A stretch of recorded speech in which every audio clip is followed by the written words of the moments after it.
Personal branding is about more than just coming up with a catchphrase to describe yourself. It's about the impression you make on others through your actions and behaviors. If you don't intentionally craft your personal brand, others will assign one to you based on how you present yourself. The author shares a personal experience of realizing she needed to take control of her personal brand to overcome stereotypes about blonde women. An effective personal brand involves 3 steps. 1. Carefully creating a brand identity that fits who you are. 2. Living your brand every day through your words and actions. 3. Actively selling your brand when promoting yourself. The book will provide guidance on all 3 stages: how to craft an authentic brand, live up to it consistently, and promote yourself in a way that resonates based on your unique strengths and qualities. Personal branding, done right, can help you control how others perceive you and set you up for career success over the long run. This passage discusses the importance of personal branding and how to effectively sell yourself. It makes 3 key points.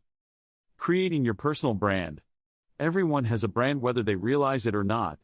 It's important to consciously craft your brand to portray the best version of yourself. Living your personal brand. Simply creating a brand is not enough. You need to consistently live up to your brand through your actions and interactions. This takes effort and discipline. Selling your personal brand. Merely having a brand is not enough. You need to proactively sell it. The author likens this to sales and provides a 5-step process for effectively selling your personal brand, from planning to following up with gratitude. Overall, the message is that your personal brand is one of your most important tools for success. You must thoughtfully create, continuously live, and actively sell your unique brand to get the opportunities and outcomes you desire in both your career and personal life. Developing and leveraging your brand, as the author describes, can help gain advantages in areas like job interviews, promotions, relationships, and more. Dolly Parton has created a very successful personal brand based around her signature look: big blonde wig, excessive makeup, flashy outfits. She didn't just create this image for marketing purposes, she literally lives as this character every day, maintaining this signature trademark look consistently. By both creating and living her brand so authentically, Dolly has been able to monetize and sell her brand extremely successfully, to the tune of a $600 million net worth. The lesson is that to have an effective personal brand like Dolly's, you need to intentionally create a brand, live that brand consistently through your actions and appearance, and then use or sell that brand to advance your goals and success.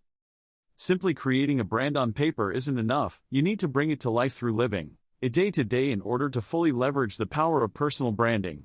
Living authentically as your brand is what makes it real and memorable.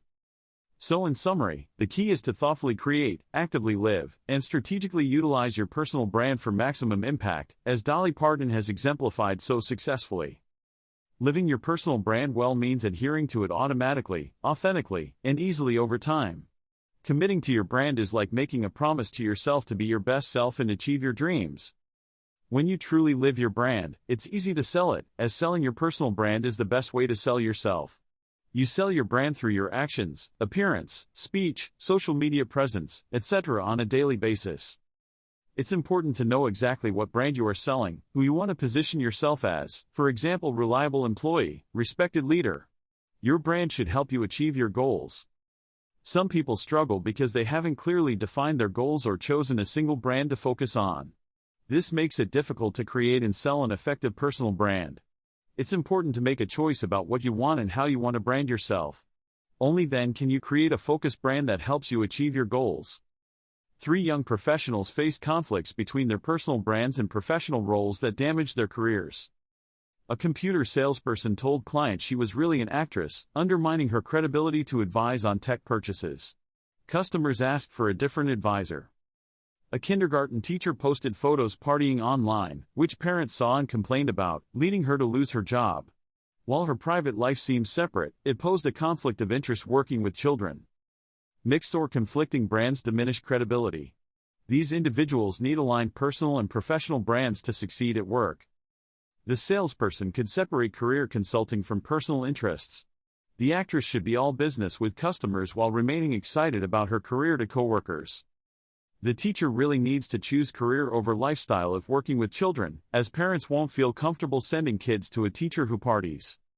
In general, don't let multiple facets of your identity compete or create mixed messages.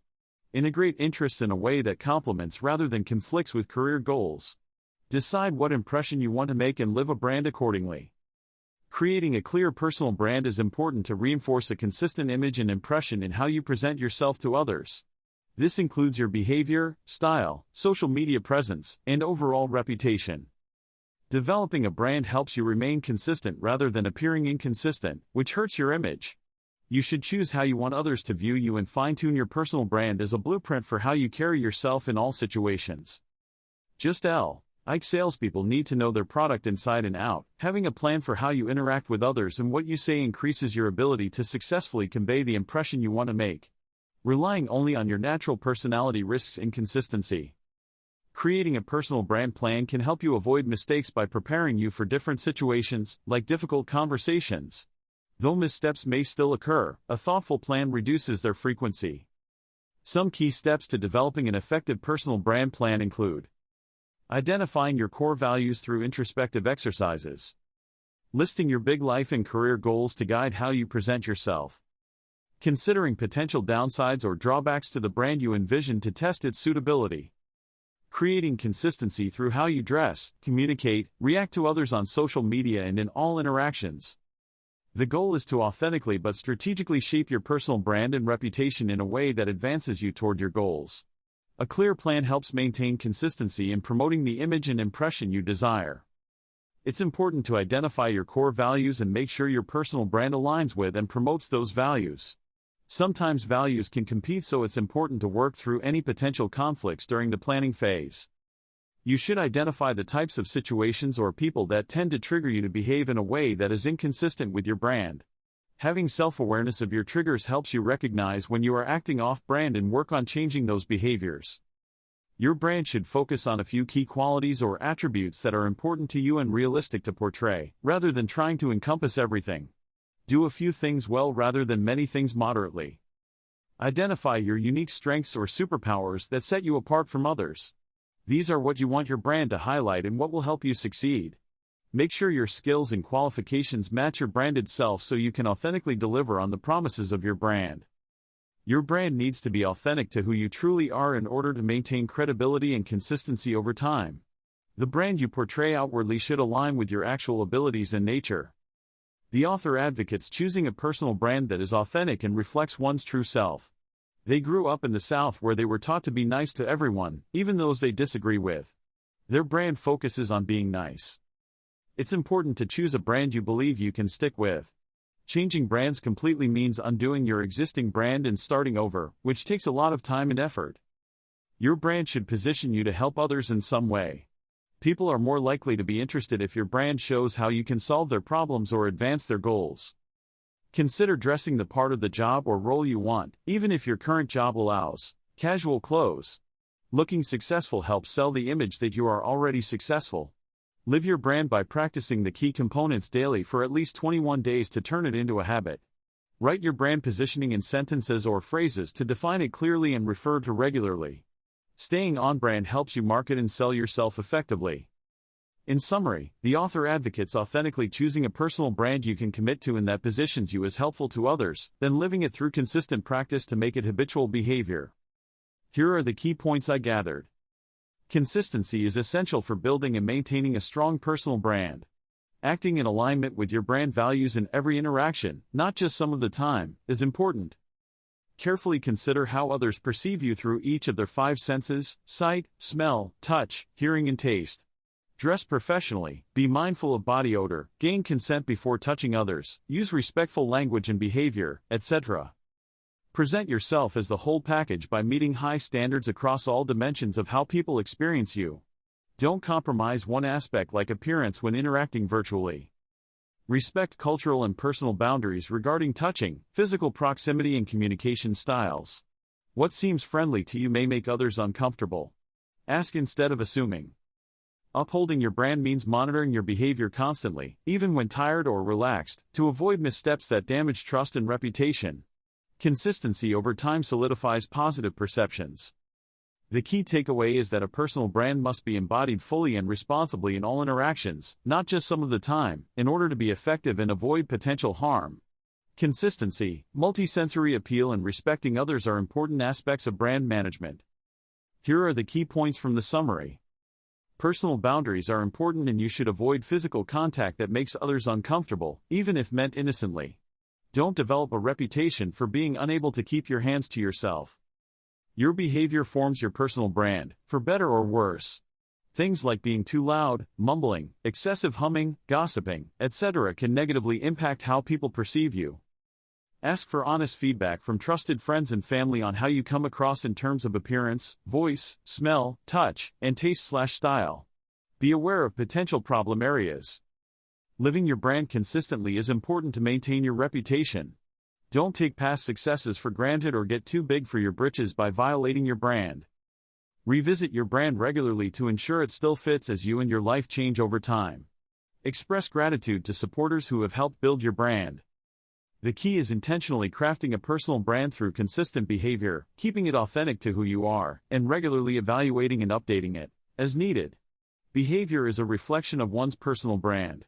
The passage discusses living and upholding your personal brand, especially in the workplace where unexpected challenges can arise. It notes that to be successful, a brand needs to be lived consistently every day. Living your company's brand as an employee can be difficult due to workplace pressures like unreasonable demands, slacking coworkers, annoying office mates, disrespectful employees, and equipment issues. However, truly living your personal brand means none of these things will cause you to deviate from your best self. Even off the clock, employees act as brand ambassadors and can promote their company's brand through things like frequently wearing the company's clothing or enthusiastically talking about their work to others. Living the brand consistently is important for the brand to be believed and for the individual or company to succeed. Advanced preparation and planning helps make living the brand second nature. Companies increasingly expect employees to behave as personal brand ambassadors, even when not at work, as consumer behavior has evolved with social media. People look to social platforms to learn about brands from other customers and employees. An employee's personal brand and behavior outside of work can influence perceptions of the company brand. Negative or inappropriate comments, posts, or actions done in an employee capacity could harm the employer's reputation with potential customers. Some companies are adopting social media policies for employees or providing brand training to ensure employee personal brands align with and promote the company mission. Living your brand consistently is important. The example is given of radio broadcaster Sean Anderson, who carefully crafts his Sean Anderson personal brand to always align with and promote the brand of his employer radio station. He avoids going off-brand in public situations to protect both his and the company's reputation. Here are the key responsibilities of a manager. Planning and organizing work. Managers are responsible for setting goals and objectives, developing plans to achieve them, and allocating resources like people, equipment, budgets, etc. Leading and motivating employees. Managers motivate employees by communicating effectively, setting clear expectations, offering feedback and recognition, resolving issues, and fostering a positive team culture. Making decisions. Managers make decisions about operational issues, resource allocation, staffing, projects, budgets, and more. They are accountable for the outcomes of their decisions. Problem solving. Managers address problems that arise in the work environment, evaluate issues, determine causes, and implement solutions. Controlling and monitoring work. Managers oversee day-to-day operations, monitor performance metrics, ensure quality standards are met, and conduct performance evaluations. Coordinating activities. Managers coordinate different teams, functions, projects to ensure alignment and communicate across groups. Representing the organization. Managers represent their team/department and its interests to senior leadership as well as interact with external stakeholders on behalf of the organization. Developing staff. Managers coach employees, provide feedback and guidance to help individuals in the team develop their skills and advance their careers. In summary, managers are responsible for planning, organizing, leading, monitoring and improving the work done by their team to achieve business goals and objectives. Here is a summary of the provided text. The passage describes several examples of employees whose off-duty behavior damaged their personal brand and resulted in lost jobs. This includes a teacher posting bikini photos on social media, a lawyer participating in a political protest, and celebrities making offensive comments that contradicted their public personas. Companies do not want to associate with employees whose behavior reflects poorly on the company's values. The passage advises building a personal brand that aligns with your employer's values in order to protect your reputation and job. Going off-brand through inappropriate actions or comments online can undermine trust in your character and competence. While off-brand incidents may seem like isolated mistakes, they can significantly damage credibility and trust. Once your brand is damaged, it is difficult to regain that trust. However, the passage offers some optimism and advice for recovering from off-brand missteps. It recommends making a crisis plan in advance to prevent issues and prepare responses. Most importantly, it advises taking responsibility by owning the truth of what happened rather than lying, as being untruthful will only make the situation much worse. With honesty and rebuilding trust over time, it may be possible to eventually restore a damaged personal brand, though it is a challenging process. Owning up to a mistake is difficult but important. It's best to sincerely apologize and take responsibility rather than make excuses or lie. When apologizing, acknowledge what you did wrong and why people are upset. Express genuine remorse for hurting others. Apologize promptly to minimize gossip or misinformation. Act quickly to take control of the narrative. Make it clear you've learned from the mistake and will do better in the future. Convince people it was out of character and won't happen again. Be aware of habits or quirks that unintentionally brand you in a way you didn't intend, like always saying "I'm sorry." Pay attention to how others perceive you. Maintain clear boundaries between work and personal life, especially when working remotely. Be consistent about your professional brand. Don't let others dictate your brand or career path against your true interests and dreams. Live authentically rather than just pleasing expectations. The key message is to take responsibility for mistakes, learn from them, and intentionally craft your own brand identity authentically rather than inadvertently or by pleasing others. Creating a personal brand that is built solely on appearing a certain way to others, rather than genuinely reflecting who you are, is not sustainable over the long run. Eventually, people will see through the facade and the inauthentic brand. It's better to craft a brand that you truly believe in and can genuinely live up to each day through your actions and behaviors. Doing so allows you to feel comfortable being your true self while also effectively promoting yourself to others in a credible way. Faking a brand or pretending to be someone you're not will likely lead to being found out eventually and damage your reputation. It's important to get honest feedback from others on how they actually perceive you in order to be aware of any blind spots between how you see yourself and how others may see you. Don't try to copy the brand of someone else but rather focus on accentuating your own authentic qualities. Weird Al Yankovic needed to rebrand himself in college after facing bullying and not fitting in with the cool kids.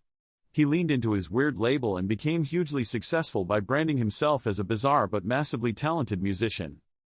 Personal branding is important even if you don't consciously create your brand. Others will perceive you a certain way and label you whether you like it or not. It's best to take control of your branding.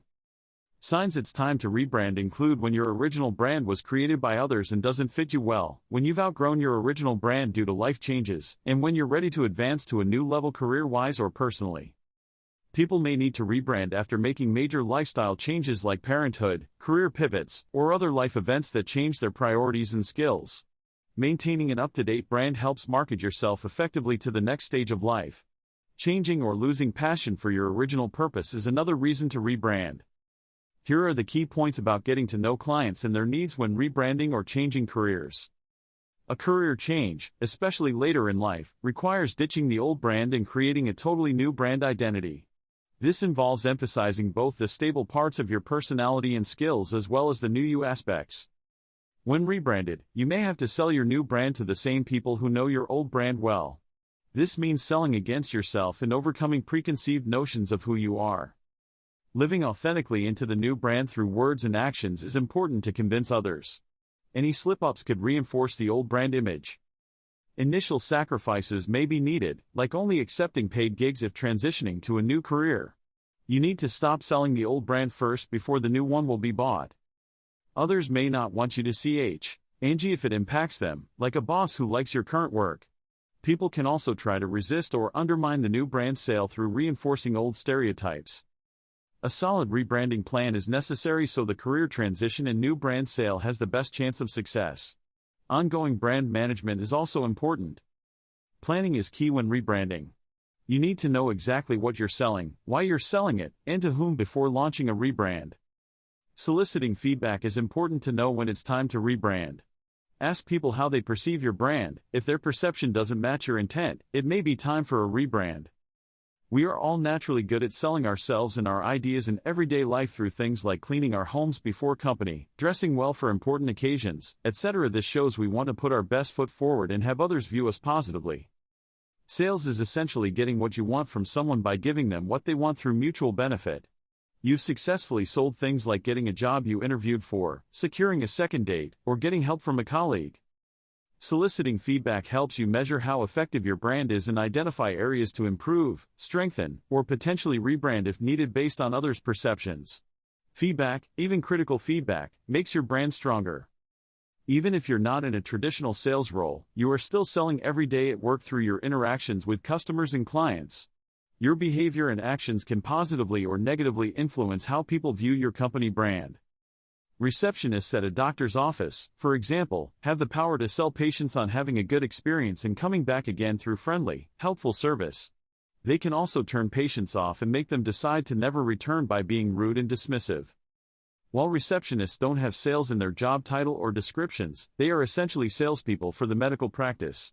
Every positive interaction is a sale they make for repeat business. Negative interactions result in losing a sale. Any job that involves customer service can be considered a sales role, because employees are representing their company brand through each interaction. People form opinions of a company based on how employees treat them. Non-sales jobs still involve life sales where employees are unintentionally selling something good or bad about their employer through their daily actions in service to clients or customers. Using sales skills can help improve these interactions. Here are the key points about not selling yourself short. Do not assume others can read your mind or will automatically know what you want without being asked. Make your wants, needs, and ambitions clear. Asking for what you want, like a promotion or raise, is necessary. Do not assume it will just be given to you without expressing interest. Your brand/image might be perfect for your current role but could limit opportunities if it does not show ambitions for more. Make sure your brand moves you forward, not keeps you in place. Brands like laid back or humble can be misinterpreted as not caring about promotions or pay increases if you do not communicate otherwise. Clarify your interests. People are busy and cannot automatically know your desires without being directly told. Do not assume others are paying that close attention or will offer things without being asked. The key is to not leave things to assumption but clearly communicate your wants, needs, and ambitions if you wish to advance and avoid selling yourself short of opportunities. Make your interests known rather than expecting others to infer them. Pay attention to your own goals, dreams, and wants rather than expecting others to know what you want. Tell people openly about your goals and ambitions. Don't sell yourself short by creating a brand that is content with your current situation. Update your brand when you achieve goals to show you are aiming higher. This will help you advance further. Irma got stuck in her dream job because her brand communicated she was satisfied, when secretly she wanted more. Updating your brand is crucial for new opportunities.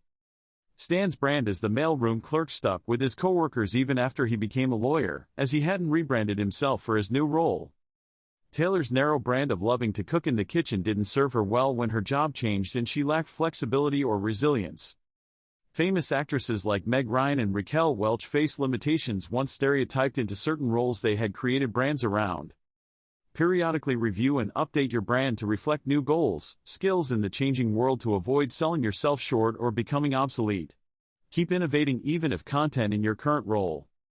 The passage discusses various ways people can unintentionally sell themselves short through the brands they project. It warns against coming across as stuck in your ways or unwilling to change by not keeping skills and reputation up to date. People should seek feedback and be open to evolving their brand. It advises against relying too heavily on stories of personal trauma or playing the victim role when seeking opportunities like jobs or scholarships. The focus should be on relevant skills and contributions, not past struggles. Going it alone and portraying a brand of being overly self-sufficient or a loner is cautioned against, as it can give the impression of being stubborn or unable to accept help. Balancing independence with being willing to collaborate is suggested. Similarly, being excessively humble and not adequately promoting one's talents and qualifications through appropriate self-promotion is said to sell oneself short. Telling the story with evidence and humility is offered as an alternative approach. In general, the passage recommends maintaining a multifaceted brand that shows relevant strengths and cooperation, rather than focusing narrowly on certain traits that could unintentionally undermine one's image and opportunities. Here are some ways you may not be owning your block when it comes to owning your personal brand. You're not clear and confident about who you are, what you offer, and your value proposition. Buyers/opportunities may be uncertain about you. You don't promote yourself consistently across all platforms, your online profiles, resume, networking conversations, etc. Your brand messaging is inconsistent. You don't leap into conversations and opportunities to highlight your expertise, strengths, experiences. Others can sell themselves in your space. You're not the leading authority on your brand and what makes you unique. Others may know you better than you represent yourself. You're hesitant or apologetic about your accomplishments, skills, and worth. You give others permission to undermine your value. You mimic the brands of others instead of owning what makes you distinctly you. You blur the lines instead of standing out.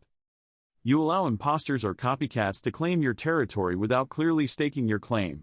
Your brand is diluted. The solution is to confidently, proudly and consistently own, live and share the elements that make your personal brand special and valuable. Stand out as the leading authority on you. The woman had recently bought the business she worked for but was underselling herself by not explicitly stating her title as owner in her email signature or when introducing herself.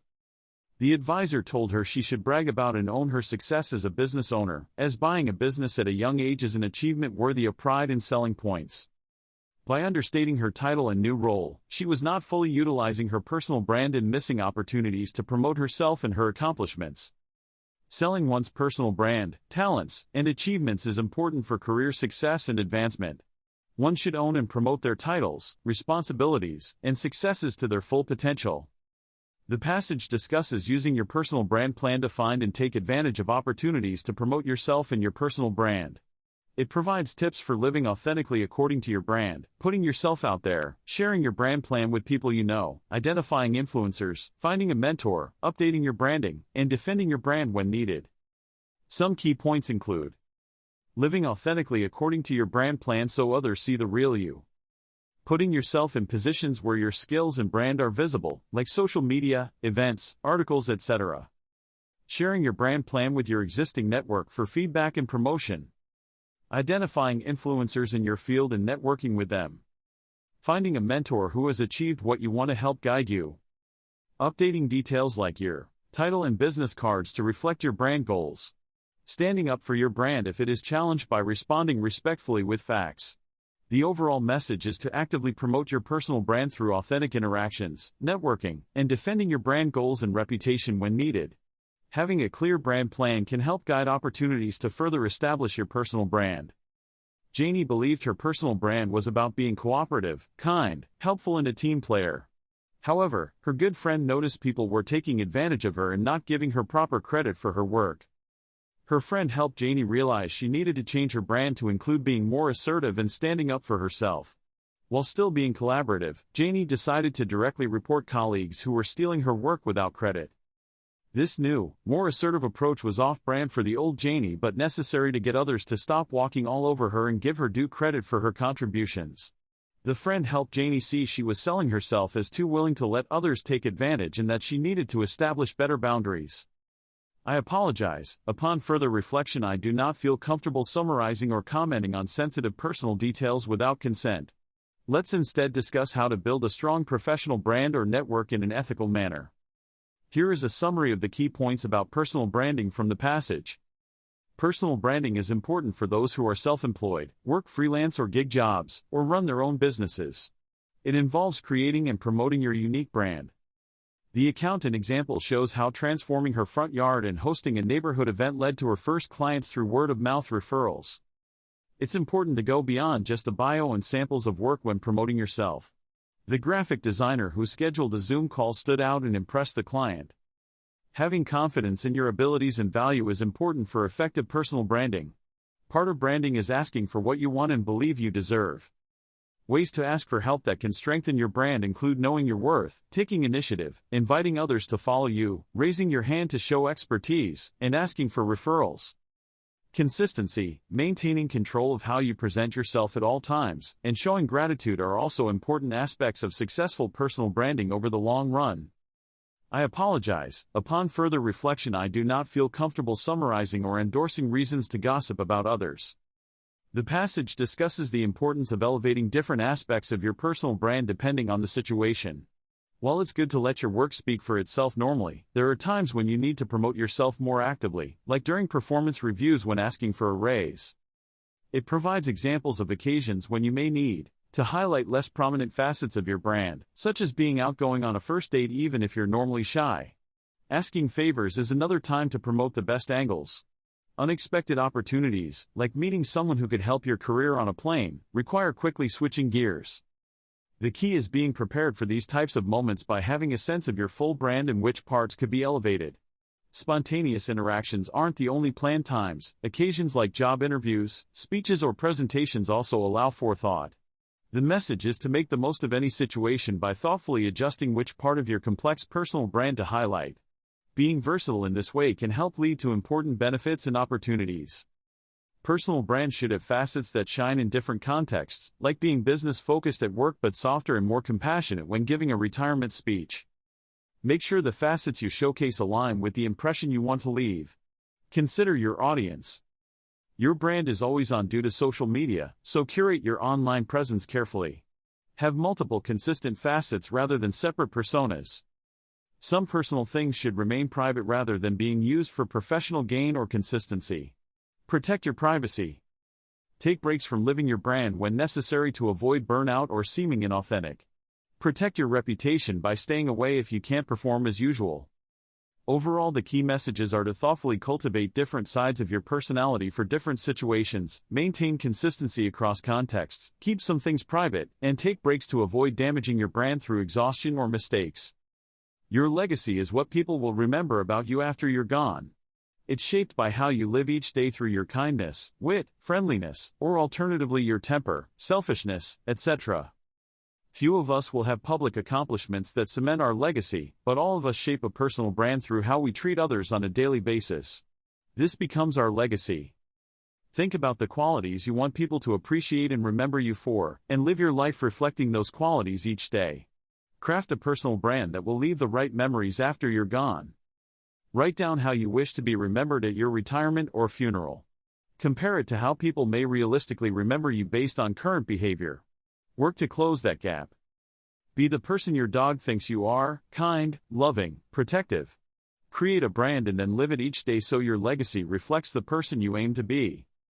The key message is that your daily choices and interactions shape the legacy you leave through your personal brand, so think carefully about how you want to be remembered and make sure you live consistently in a way that cultivates that lasting perception. Here is a summary of key points about say, from the passage. Say, refers to personal brand and taste. Living authentically means following your tastes. Fab is a sales term referring to features, advantages, benefits, the key components to focus on when selling a product or service. Brand failures can occur if you don't choose a brand or fail to plan your brand thoroughly. Faking your brand or revealing too much private information are also potential branding failures. It's important to accept feedback to identify blind spots and keep your brand current and evolving. The passage discusses a 5-step process for selling your personal brand: finding opportunities, establishing trust, asking for what you want, following through, and living your brand authentically. Other key points discussed are receiving favors, fearmongers, remembering failures are learning opportunities, flexibility, female quotient research, getting fired, grace, humility, rebranding, and more.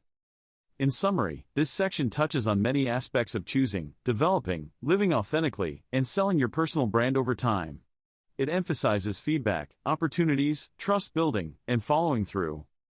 The author's main thesis is that everyone is a salesperson whether they realize it or not, and selling unofficially can help your career and company.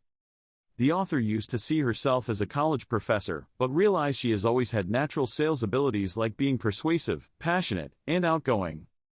These sales skills helped her successfully change careers from professor to sales consultant and entrepreneur to help others learn sales skills. Even as a professor, she was unofficially selling all the time through her interactions. She just didn't think of herself that way at the time. Her message is that embracing your inner salesperson can lead to greater success at work and in life.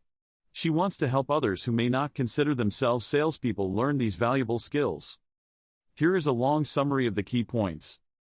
The passage argues that everyone is effectively in sales to some degree, regardless of their official job title or role. Selling is not just for professional salespeople, but rather something that all professionals do on a daily basis in order to influence others, advance their ideas, persuade stakeholders, retain existing clients or customers, and more. The author provides examples of how professors have to sell students on attending class and completing assignments, lawyers have to sell clients and juries, maintenance workers have to sell management and colleagues, and receptionists have to sell visitors on their company.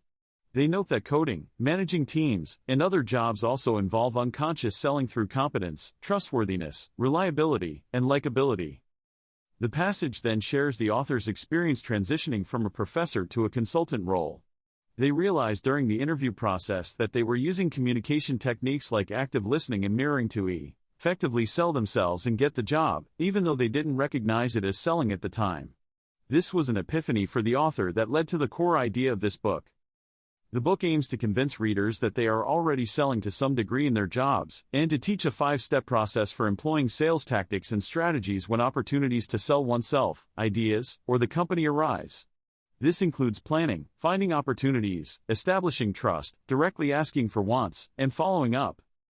Overall, the passage argues that the skills of sales professionals are useful for all professionals in influencing others and advancing their goals at work, even for those whose title is not explicitly sales. The book provides a framework to help people recognize and better leverage their existing selling abilities. The author argues that all jobs have a sales component, as employees are constantly interacting with customers, clients, colleagues, etc., and these interactions can be seen as transactions. People are often reluctant to ask for what they want or deserve, whether it's a higher salary, better job conditions, etc., but those who do ask are far more likely to get a yes. The book teaches a kinder, lighter touch style of sales based on clarity, listening, mutual benefit, and gratitude rather than pushy tactics. It provides a formula for turning routine interactions into requests for future business or referrals in a way that is fair and comfortable for all personality types. The goal is to help readers overcome fear of rejection and learn how to appropriately ask for what they want using proven sales strategies during all job-related interactions. So in summary, the book argues every job has an element of sales and teaches strategies for ethically and politely asking for what you want or deserve through clarifying interactions as transactions.